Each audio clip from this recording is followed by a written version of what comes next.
con la Fucina, la Fusina del 2002 di Galuppo. Apriamo questa breve visita all'interno di questo interessante borgo.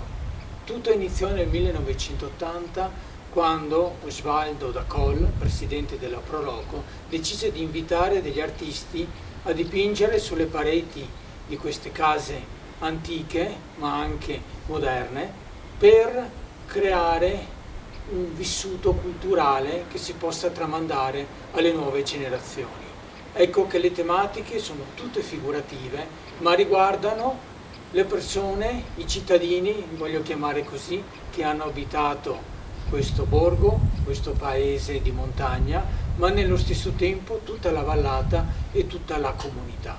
Quindi andremo su soggetti reali, veri, di fatica, di sforzo, di soddisfazione, ma che poi hanno dato forza a tutta una globalità che vive nella montagna di arrivare fino ai nostri giorni.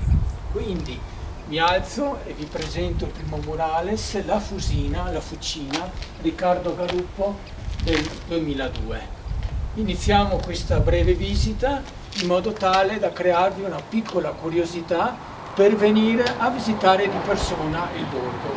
Quindi non vi mostrerò tutti i murales, ma una piccola selezione. Vediamo alcuni murales che vivono ancora oggi all'interno della comunità, parlando della stessa comunità. A voi Cibiana.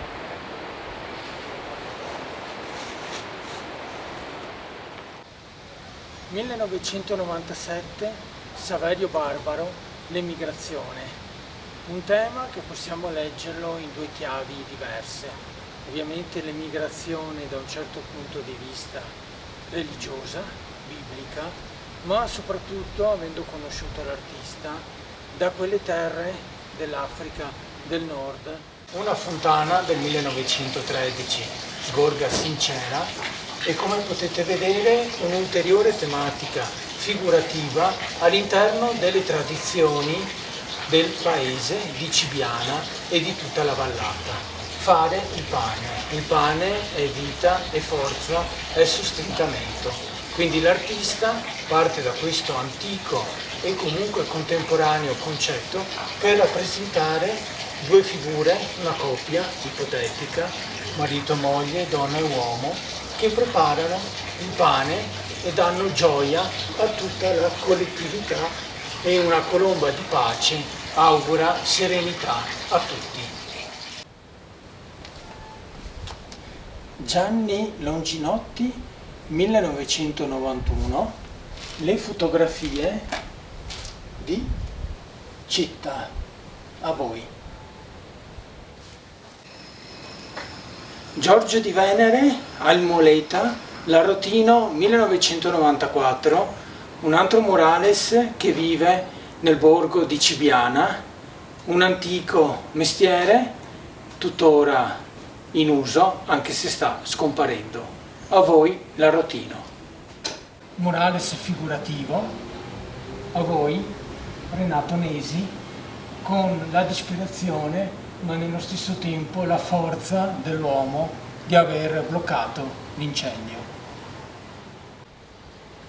Un piccolo aneddoto su questo murales, La Fucina. Come vedete c'è rappresentato un uccello, ossia una gazza. La Fucina era dalla parte opposta da dove vi parlo, esisteva, era un luogo vissuto dove ha lavorato una generazione di persone. La gazza cosa c'entra, voi dite? Fa parte della storia. Quando fabbricavano le chiavi, ovviamente quando erano calde e formate, le buttavano per terra affinché si raffreddassero. C'era una gazza che aspettava che le chiavi non fossero più rosse ma si raffreddassero, e ne prendeva una e volava via. D'altronde gazza ladra.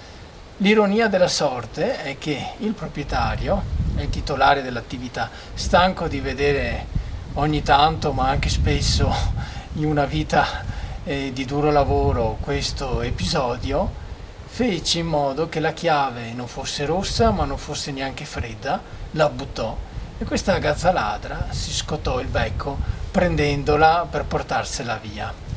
L'artista, che poi vi mostrerò, Galuppo, è autoritratto qui, ma è senza arti, quindi ha dipinto attraverso le braccia.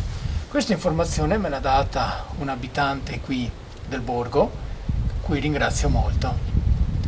Per questo, tutto questo, come vedete, fa parte della comunità. I murales vivono con le storie e le persone del posto. Grazie ancora.